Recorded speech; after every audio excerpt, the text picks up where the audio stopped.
నేటి విశిష్టత. నేటి వైశిష్యంలో భాగంగా ఈ రోజున ఏకదంత సంకష్టహర చవితి. అంటే సంకష్టహర చవితిలో తీసుకున్నట్లయితే మనకి ప్రతి నెల మనకి ఒక సంకష్టహర చవితి అనేది ఏర్పడుతూ ఉంటుంది. ప్రతి నెలలో కూడా మనకి పౌర్ణమి తర్వాత నుంచి వచ్చే ఈ యొక్క చతుర్థి నాడు సంకష్టహర చవితిగా మనం చేసుకోవడం అనేది ఉంటుంది. సంకష్టహర చవితి ప్రతి నెల కూడా మనకి ప్రతి మాసంలో ఒకటి ఏర్పడుతుంది. ఒక్కొక్క నెలలో ఏర్పడ్డ సంకష్టహర చవితికి ఒక్కొక్క పేరుతో దాన్ని మనం అనుకుంటూ దానికి తగిన పూజ చేసుకునే విధానంలో ముందుకు పెడుతుంటారు.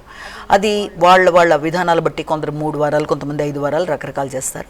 ఇక్కడ పూజా విధానాలు లేకపోతే పూజించే పద్ధతి అన్న దాని గురించి కాకుండా మామూలుగా దానికి సంబంధించిన కథ ఏదైనా ఉందా, ఏదైనా విశిష్టమైన ప్రదేశం గురించి మనం ఇక్కడ ప్రత్యేకంగా చెప్పుకుంటున్నాం.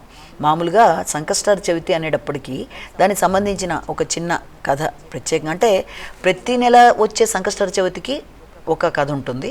మామూలుగా సంకష్టహర చవితికి సంబంధించిన కథ సాధారణంగా వినాయకుడి భక్తులందరూ కూడా ఉదయం లేచి వినాయకుడిని ప్రార్థించి మంచి వస్త్రాలు ధరించి దాని పరంగా దేవాలయానికి వెళ్ళి ఈ యొక్క కథలు చెప్పుకొని తర్వాత ఆ పరంగా ముందుకు పెడతారు. అంటే ఉపవాసం ఉండడం కార్యక్రమాలని, అది వేరే పద్ధతి. ఇక్కడ అసలు సంకష్టహర చవితి అన్న విషయంలో మనం తెలుసుకోవాల్సింది ఏంటంటే, ఈ నెలలో వచ్చిన ఈ సంకష్టహర చవితి పేరు ఏకదంత సంకష్టహర చవితి. ఒకప్పుడు భృగుండి అని ఒక వినాయకుడి భక్తుడు ఉండడం జరిగింది.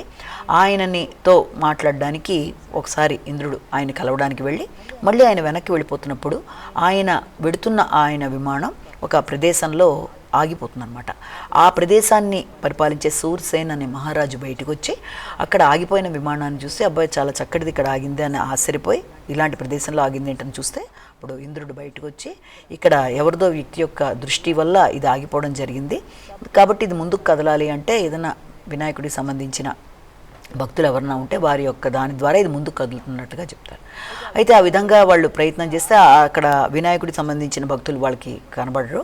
తర్వాత ఏమవుతుందంటే, కొంతసేపటికి ఒక స్త్రీ ఇలా మరణించడం, ఆమెను తీసుకెళ్ళడానికి వినాయకుడి దూతల్లాగా వచ్చి వాళ్ళు తీసుకెళ్తున్నప్పుడు ఆమెకు సంబంధించిన పుణ్యాన్ని ఇమ్మని ఆయన అడిగితే తన యొక్క రథం కదలడానికి వాళ్ళు అంగీకరించరు. కానీ ఆ స్త్రీ నుంచి వచ్చిన గాలి వల్ల ఆయన యొక్క విమానం కదలడం, అది ముందుకు వెళ్ళడం అనేది జరుగుతుంది. కాబట్టి వినాయకుడి యొక్క వ్రతం యొక్క మహత్తు, ఆయన గురించి చేసిన పూజా మహిమ వల్ల ఇది ముందుకు వెళ్ళింది అన్న విధానంలో ఈ చిన్న కథను చెప్తారు. అయితే మామూలుగా సంకష్టహర చవితి అన్న విషయంలో కనుక మనం చూసినట్లయితే సంకటహర చవితి అంటారు, సంకష్టహర చవితి అంటారు, సంకటహర చతుర్థి, రకరకాల పేర్లలో దీన్ని అంటారు. అంటే అసలు గణేశుడు అంటేనే అన్ని రకాల ఇబ్బందుల్ని తొలగించే దైవంగా చెప్తాం. అంటే విఘ్న నాశనాలన్నీ కూడా చేయగలిగిన వాడు, అలాగే ప్రథమంగా మనం పూజించే దైవం. ఏ కార్యక్రమం మొదలుపెట్టినా విద్యకు సంబంధించి కానీ, వివాహానికి సంబంధించి కానీ, గృహప్రవేశాలకు కానీ, ఒక అభివృద్ధి విషయంలో కానీ, వ్యాపార విస్తరణకు కానీ, ప్రతి విషయంలో కూడా వినాయకుడిని పూజించుకుంటూ ముందుకు వెళ్ళడం అనేది పరిపాటి ఎవరైనా. కాబట్టి ఆ నేపథ్యంలో విఘ్నహర్త అంటే ఏంటంటే, విఘ్నాలని ఆయన ఇది చేసి ముందుకు కదిలే విధంగా వ్యక్తికి సహకరిస్తారు. కనుక సంకటహర చవితిలో హర అంటే హరించేవాడు, సంకట అంటే కష్టాలని ఆయన హరింపజేయిస్తూ వ్యక్తి యొక్క ఎదుగుదల విషయంలో ఆయన బ్లెస్సింగ్స్ ఇచ్చే దేవుడిగా ఆయన కొలుస్తారు. కనుక సంకటహర చవితి అంటే ఎవరైనా ఎన్నో రకాల ఇబ్బందులు పడుతున్నప్పుడు, బాధలు పడుతున్నప్పుడు, చేస్తున్న కార్యక్రమాల్లో ఆటంకాలు ఏర్పడుతున్నప్పుడు, ఎదుగుతున్నప్పుడు ఏదో రకమైన ఇబ్బందులు ఎదురవుతున్నప్పుడు, ఏదో రకమైన ఇబ్బందులు ఎదుర్కొంటున్న వాళ్ళు చాలామంది ముఖ్యంగా నార్త్ సైడ్ ఎక్కువగా దీనికి సంబంధించి పెడుతూ ఉంటారు. దీనికి సంబంధించిన పూజా విధానాలు చేస్తూ ఉంటారు. ఆ రోజున ముఖ్యంగా గణపతికి సంబంధించిన ఆలయాలు సందర్శించడమో, లేకపోతే గణపతికి సంబంధించిన పూజా విధానాలు, లేకపోతే ఏదైనా ఇంకా ముఖ్యంగా ఉపవాస కార్యక్రమాలతో సంకటహర చవితి ఉపవాస విధానాలు, వాళ్ళ యొక్క విధానాల బట్టి వాళ్ళు ముందుకు పెడుతూ ఉంటారు, వాళ్ళు ఉన్న అలవాటు ప్రకారం. అయితే ఈ రోజున మనం ఇక్కడ చెప్పుకుందాం అనుకుంటున్న ప్రత్యేకమైన ప్రదేశం ఏంటంటే, ముంబై మహారాష్ట్రలో ఉన్న సిద్ధి వినాయక టెంపుల్ గురించి మనం ఇక్కడ మాట్లాడుకోవాలి.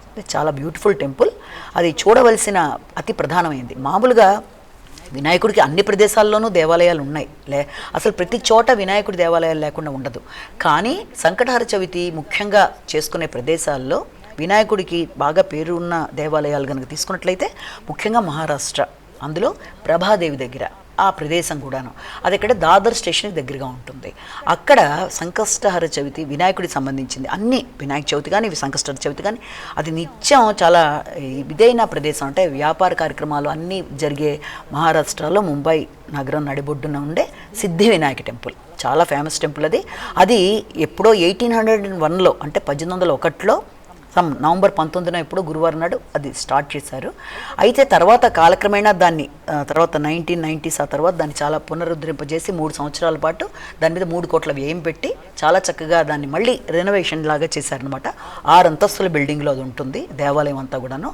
అసలు చూడడానికి 2 కళ్ళు చాలన్నట్టుగా వినాయకుడు, ఆయన యొక్క ఆకారం, వినాయకుడు మూర్తి కూడా 2.5 అడుగుల ఎత్తులో ఉండడం అనేది, అది కూడా ఆయన చేతిలో 4 చేతుల్లో, ఓ దాంట్లో కమండలంలాగా, ఓ దాంట్లో పూసల దండ, ఓ దాంట్లో మనకి మోదకాలు పట్టుకున్నట్టుగాను, ఓ చేతిలో చిన్న గొడ్డల్లాగా చాలా అందమైన ఇది నల్ల రాతి విగ్రహంలాగా ఉంటుంది. అలాగే 3వ కన్నులాగా ఒకటి చక్కగా తయారు చేసి పెట్టినట్టుగా అదొకటి చాలా చక్కగా ఉంటుంది.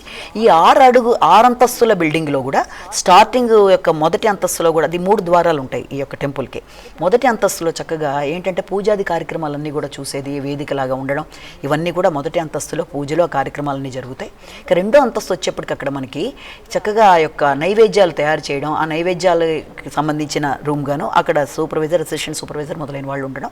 ఇక 3వ అంతస్తులోకి వచ్చేటప్పటికి ఈ తయారు చేసినవన్నీ కూడా, ఈ ఫుడ్ ఐటమ్స్ అన్నీ కూడా చక్కగా భగవంతుడికి నైవేద్యం పెట్టేవన్నీ కూడా అది ఎస్కలేటర్ వాటి మీద తీసుకెడతారు అన్నట్టుగా చెప్తారు.